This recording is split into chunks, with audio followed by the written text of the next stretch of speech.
Assalamualaikum warahmatullahi wabarakatuh. Semangat pagi teman-teman. Oke, di video kali ini Ustazah akan mengingatkan lagi kepada teman-teman tentang sejarah besar untuk umat Islam. Apa kira-kira ya? Ya, hari ini Ustazah mau mengingatkan lagi tentang kisah kelahiran Nabi Muhammad Sallallahu Alaihi Wasallam. Sebelum memulai menyimak, mari kita membaca basmalah terlebih dahulu. Bismillahirrahmanirrahim. Diawali dari kisah sepasang suami istri bernama Abdullah bin Abdul Muthalib dan Aminah binti Wahab. Musim semi tahun 570 Masehi pun tiba. Bagi penduduk Mekah, musim semi adalah tanda kebebasan dan dimulainya lagi perdagangan musim panas ke Syria. Seperti kita ketahui, Abdullah adalah seorang pedagang. Abdullah pun berniat untuk pergi pada musim ini. Aminah sangat berat melepas kepergian suaminya. Selain karena dia sedang mengandung, dia pun merasa seolah-olah saat ini adalah detik-detik terakhir dia dapat melihat wajah suaminya. Bersama kafilah dagang, Abdullah tiba di Gaza. Singkat cerita, dalam perjalanan pulang, Abdullah singgah di Yasrib. Di sana ia tinggal bersama saudara-saudara ibunya. Namun ketika kawan-kawannya dari Mekah hendak mengajak pulang, Abdullah sakit. Rasanya aku tak akan kuat menempuh perjalanan pulang. Kalian berangkatlah dan sampaikan pesan kepada ayahku bahwa aku jatuh sakit, kata Abdullah kepada kawan-kawannya. Kawan-kawannya pun akhirnya melakukan perjalanan pulang ke Mekah tanpa Abdullah. Sesampainya di Mekah, kawan-kawannya menyampaikan pesan dari Abdullah kepada ayahnya, yaitu Abdul Muthalib. Abdul Muthalib pun akhirnya menyuruh putra sulungnya, yaitu Haris, untuk menemui Abdullah di kota Yasrib. Namun apa yang terjadi teman-teman? Sesampainya di Yasrib, Haris pun mendengar kabar buruk. Ternyata Abdullah telah meninggal.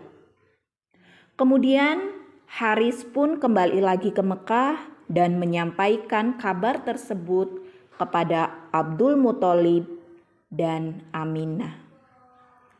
Betapa sedihnya Abdul Muthalib dan Aminah kehilangan Abdullah. Selang beberapa waktu setelah meninggalnya Abdullah suaminya, tepatnya pada hari Senin tanggal 12 Rabiul Awal tahun 571 Masehi, Aminah melahirkan seorang bayi laki-laki. Abdul Muthalib merasa sangat senang mengetahui kelahiran cucunya. Dengan penuh rasa syukur, Abdul Muthalib menggendong cucunya bertawaf mengelilingi Ka'bah. Kali ini tidak kepada berhala, tetapi kepada Allah Subhanahu wa Ta'ala. Abdul Muthalib berdoa dan bersyukur. Aku memberimu nama Muhammad, kata Abdul Muthalib. Muhammad berarti terpuji. Kemudian ia memerintahkan orang untuk menyembelih unta dan mengundang makan masyarakat Quraisy. Salah seorang bertanya kepada Abdul Muthalib, "Siapa nama putra Abdullah cucumu itu?" Abdul Muthalib menjawab, "Muhammad." Lalu orang tersebut bertanya lagi, "Mengapa tidak engkau beri nama dengan nama nenek moyang kita?" Lalu Abdul Muthalib menjawab, "Kuinginkan ia menjadi orang yang terpuji bagi Tuhan di langit dan bagi makhluknya di bumi." Teman-teman, saat itu di kalangan bangsawan Arab sudah berlaku tradisi yang baik, yakni mereka mencari wanita-wanita desa yang bisa menyusui anak-anak mereka. Tujuannya adalah supaya anak-anak mereka terhindar dari penyakit, memiliki tubuh yang kuat, dan agar dapat belajar bahasa Arab yang murni di daerah pedesaan. Muhammad mendapatkan ibu susu bernama Halimah. Aminah melepas Muhammad dengan perasaan lega bercampur sedih. Lega karena akhirnya ada yang mengasuh Muhammad, sedih karena harus berpisah dengannya selama 2 tahun. Keanehan pun mulai terjadi. Tatkala menggendong Muhammad, Halimah merasa heran. Dia berkata, "Aku tidak merasa repot membawanya, seakan-akan tidak bertambah beban." Kemudian pada saat menyusui Muhammad, Halimah berkata kepada suaminya, "Lihat, bayi ini menyusu dengan lahap." Setelah menyusui Muhammad, Halimah menyusui bayinya sendiri. Bayi itu juga menyusu dengan lahap. Setelah itu, Muhammad dan bayi Halimah tertidur dengan lelap. Halimah berbisik kepada suaminya, "Anak kita tidur lelap. Padahal sebelumnya kita hampir tidak bisa tidur karena ia rewel terus panjang malam." Malam itu keduanya bertambah heran karena unta tua mereka ternyata kini menghasilkan susu. "Engkau tahu, Halimah, sebelum ini unta tua kita tidak menghasilkan susu setetes pun." Lalu Halimah dan suaminya pun meminum air susu unta sampai kenyang. "Malam ini benar-benar malam yang indah," kata Halimah. "Bayi kita tertidur lelap dan kita pun bisa beristirahat dengan perut kenyang." "Demi Allah, tahukah engkau, Halimah, engkau telah mengambil anak yang penuh berkah." "Demi Allah, aku pun berharap demikian," kata Halimah.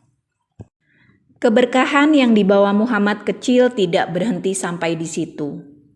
Dalam perjalanan kembali ke dusun Bani Sa'ad, kembali terjadi hal yang mengherankan. Halimah berkata, "Suamiku, tidakkah engkau melihat terjadi hal yang aneh pada keledai tungganganku?" Lalu suaminya menjawab, "Saat kita pergi, keledai ini berjalan pelan sekali. Tetapi kini ia dapat berjalan cepat seolah tak kenal lelah. Padahal beban yang dibawanya cukup berat." Akhirnya keledai itu berjalan cukup cepat sehingga bisa menyusul dan melewati rombongan wanita Bani Sa'ad lainnya yang telah berjalan lebih dulu. Ketika tiba di rumah, Halimah dan suaminya sangat terkejut. Halimah berkata, Sepetak tanah kita ini jadi begitu hijau dan subur. Padahal saat kita berangkat, tidak ada sepetak tanah pun yang lebih gersang dari ini."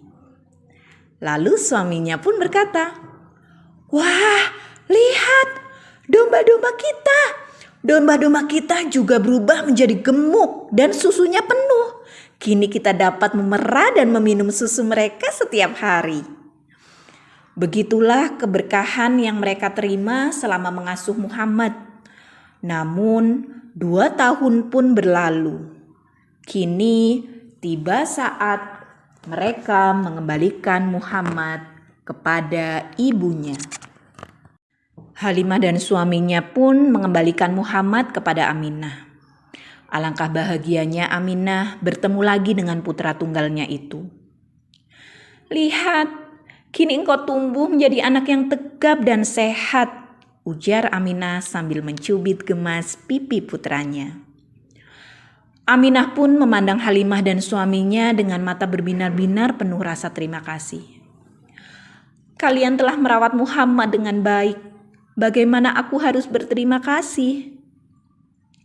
Lalu Halimah pun menjawab, "Kami cuma berharap, andaikan saja engkau sudi membiarkan anak ini tetap bersama kami hingga menjadi besar. Sebab aku khawatir dia terserang penyakit menular yang kudengar kini sedang mewabah di Mekah." Aminah menyadari bahwa yang mereka pinta ada benarnya. Tetapi hatinya bimbang karena dia hampir tak sanggup berpisah lagi dengan putranya. Namun Abdul Muthalib datang.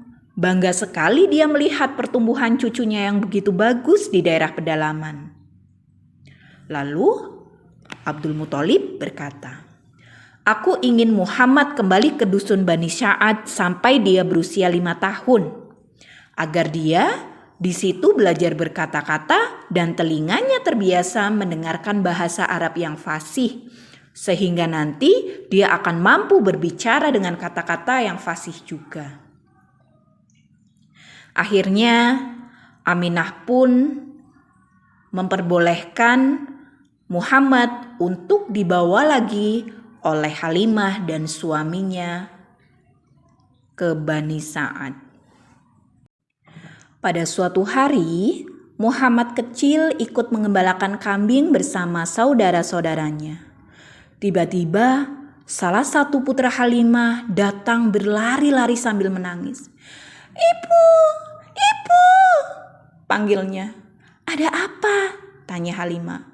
"Saudaraku yang dari Quraisy itu, Bu. Dia diambil oleh seorang laki-laki berbaju putih. Dia dibaringkan, dadanya dibelah sambil dibalik-balikan." Halimah dan suaminya pun sangat terkejut. Mereka berlari mencari Muhammad. Mereka menemukan anak itu sedang sendiri. Wajah Muhammad pucat pasi. Halimah dan suaminya memperhatikan wajah Muhammad baik-baik. "Ada apa, Nak? Apa yang terjadi denganmu?" tanya mereka. "Aku didatangi oleh seorang laki-laki berpakaian putih. Aku dibaringkan, lalu dadaku dibelah. Mereka mencari sesuatu di dalamnya. Aku tak tahu apa yang mereka cari." Karena kejadian tersebut, Halimah kembali ke Mekah dan menyerahkan Muhammad kepada ibunya. Aminah menerima kedatangan mereka dengan rasa heran. Aminah bertanya, "Mengapa engkau mengantarkannya kepadaku, wahai ibu Suswan? Padahal sebelumnya engkau meminta ia tinggal denganmu." Lalu Halimah menjawab, "Ya, Allah Subhanahu wa Ta'ala telah membesarkan Muhammad. Aku sudah menyelesaikan apa yang menjadi tugasku. Aku merasa takut karena banyak sekali kejadian terjadi kepadanya. Jadi dia aku kembalikan kepadamu seperti yang engkau inginkan." Lalu Aminah bertanya, "Sebenarnya apa yang terjadi? Berkatalah dengan benar kepadaku." Halimah pun terdiam sejenak, lalu bercerita dengan rasa berat. "Ada 2 orang yang berbaju putih membawanya ke puncak bukit. Mereka membelah dan mengeluarkan sesuatu dari dalam dadanya." Setelah berkata demikian, Halimah mengangkat wajah memandang Aminah. Tetapi ia terkejut melihat wajah Aminah demikian tenang. "Apakah engkau takut setan yang mengganggunya?" Halimah pun mengangguk. "Itulah sebenarnya yang membuatku khawatir sehingga cepat-cepat mengembalikannya kepadamu." Lalu Aminah berkata, "Demi Allah, setan tidak akan mendapatkan jalan untuk masuk ke dalam jiwa Muhammad. Sesungguhnya anakku akan menjadi orang besar pada kemudian hari. Ketika aku mengandungnya, aku melihat sinar keluar dari perutku. Dengan sinar tersebut, aku bisa melihat istana-istana Busra di Syam menjadi terang benderang. Demi Allah, Aku belum pernah melihat orang mengandung yang lebih ringan dan lebih mudah seperti yang kurasakan. Ketika aku melahirkan, dia meletakkan tangannya di tanah dan kepalanya menghadap ke langit. Halimah mendengar semua itu dengan takjub.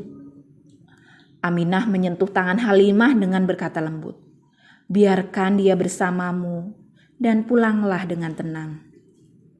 Nah, teman-teman, Muhammad kecil pun kembali dibawa pulang oleh Halimah. Namun, lagi-lagi terjadi sebuah peristiwa yang akhirnya membuat Halimah benar-benar mengembalikan Muhammad kepada ibunya. "Kak, tunggu! Kakak, tunggu aku!" seru Muhammad sambil berlari menuruni bukit. Saat itu usia Muhammad sudah 5 tahun. Ia sedang berlari mengejar saudara-saudaranya yaitu anak-anak Halimah. Mereka sedang mengembala kambing. "Ayo Muhammad, ayo kejar kami kalau bisa," ujar Syaimah, anak perempuan sulung Halimah sambil tertawa. Anak-anak itu terus bermain. Diam-diam ada beberapa orang Nasrani dari Habasyah sedang memperhatikan mereka. "Lihat Kak, lihat! Itu, ibu datang!" seru Muhammad. Anak-anak menoleh. Mereka terpekik senang melihat Halimah datang menjemput. Namun wajah Halimah tampak khawatir. Dia mencurigai beberapa bayangan yang sedang mengintai sambil berbisik-bisik di kejauhan. Hatinya makin berdebar ketika orang-orang Habasyah itu datang mendekat. Tanpa memedulikan dirinya, mereka langsung mendekati Muhammad. "Paman mau apa?" tanya Muhammad. "Berbaliklah nak, kami ingin melihat punggungmu," perintah salah seorang dari mereka. Muhammad pun membalikkan badan. Lalu orang-orang Habasyah itu saling pandang dengan wajah terkejut. Tanpa berkata apa-apa lagi, mereka berbalik ke tempat semula dan kembali berbisik-bisik. "Kalian bermain lagi. Ibu akan mencari tahu apa yang mereka bicarakan," kata Halimah kepada Muhammad dan saudara-saudaranya. Diam-diam, Halimah mendekati tempat orang-orang Habasyah itu berada dan terkejut mendengar apa yang mereka katakan. "Kita harus merampas anak ini dan membawanya kepada raja di negeri kita. Kita telah mengetahui seluk-beluk tentang dia. Ada tanda di punggungnya yang meramalkan anak ini kelak akan menjadi orang besar." Diam-diam Halimah menjauh. "Aku harus melarikan Muhammad dari mereka sekarang juga." Halimah cepat-cepat mengajak Muhammad pergi, tetapi dari kejauhan orang-orang Habasyah itu terlihat bergegas mengikuti mereka. Untunglah Halimah mengenal daerah itu, sehingga dia bisa melepaskan diri dari kejaran orang-orang Habasyah walaupun dengan susah payah. Tidak berapa lama kemudian, Halimah menyiapkan Muhammad untuk segera kembali ke Mekah. Sedih sekali Muhammad harus berpisah dengan saudara-saudaranya, yaitu Syaimah, Unaisah, dan Abdullah. "Muhammad, jangan lupakan kami ya," pinta Syaimah dengan mata berkaca-kaca. Muhammad mengangguk sambil memeluk mereka satu persatu. Kemudian berangkatlah Muhammad meninggalkan dusun Bani Sya'ad dengan semua kenangan indah yang tidak akan pernah hilang dari benaknya seumur hidup. Halimah mengelus kepala Muhammad penuh sayang. "Bergembiralah Muhammad, engkau akan berjumpa dengan ibu dan kakekmu." Akhirnya Muhammad pun sampai di Mekah. Dia bertemu dengan kakek dan ibunya. Mereka menyambut Muhammad dengan penuh sukacita. Pada suatu hari, Aminah berniat membawa Muhammad pergi ke Yasrib untuk diperkenalkan kepada saudara-saudaranya. Perjalanan ini juga bertujuan menengok makam suaminya yaitu Abdullah, ayah dari Muhammad. Sudah lama Aminah memendam keinginan untuk menengok makam suaminya tercinta itu. Kini dia akan berangkat ditemani putranya. Dalam perjalanan itu, Aminah membawa Ummu Aiman, budak perempuan peninggalan Abdullah. Sesampainya di Yasrib, mereka disambut oleh saudara-saudara Aminah. Kepada Muhammad diperlihatkan rumah tempat ayahnya meninggal dulu, serta tempat ia dikuburkan.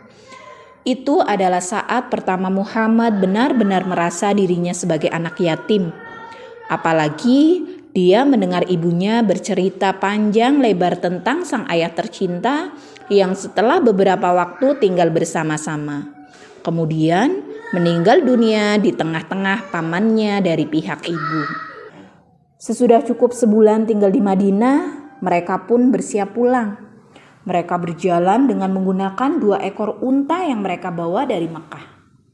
Akan tetapi, di tengah perjalanan, di sebuah tempat bernama Abwa, Bunda Aminah menderita sakit hingga kemudian meninggal di tempat itu. "Ibu, ibu," panggil Muhammad kepada ibunya yang kini membujur kaku. Dalam pelukan Ummu Aiman, dengan air mata meleleh, Muhammad menyaksikan tubuh ibunya dikuburkan di tempat itu. Ibunya meninggal saat Muhammad berusia 6 tahun. Dan dengan meninggalnya ibunya, Muhammad menjadi anak yatim piatu. Muhammad kemudian dibawa pulang oleh Ummu Aiman. Dia pulang sambil menangis dengan hati yang pilu karena kini sebatang kara. Muhammad makin merasa kehilangan. Dia menjalani takdir sebagai seorang anak yatim piatu. Terasa olehnya hidup yang makin sunyi dan makin sedih. Baru beberapa hari yang lalu dia mendengar dari ibunya keluhan duka kehilangan ayah semasa dia dalam kandungan. Kini dia melihat sendiri di hadapannya, ibunya pergi untuk tidak kembali lagi seperti ayahnya dulu. Tubuh Muhammad yang masih kecil itu kini memikul beban hidup yang berat, yaitu sebagai yatim piatu. Ketika tiba di Mekah, Abdul Muthalib menyambut kedatangan cucunya itu dengan rasa iba yang dalam. Kecintaan Abdul Muthalib pun semakin bertambah kepada Muhammad. Rasa duka Muhammad mungkin agak ringan jika kakeknya yaitu Abdul Muthalib hidup lebih lama lagi. Namun Allah Subhanahu wa Ta'ala berkehendak lain. Pada usia 80 tahun, sang kakek pun meninggal dunia. Saat kakeknya meninggal, Muhammad berusia 8 tahun. Dia mengiringi jenazah kakeknya ke kubur sambil menangis. Nah, demikian tadi kisah kelahiran baginda Nabi besar Muhammad Shallallahu Alaihi Wasallam. Tunggu untuk video sirah selanjutnya ya. Ustazah Ima akhiri. Wassalamualaikum warahmatullahi wabarakatuh.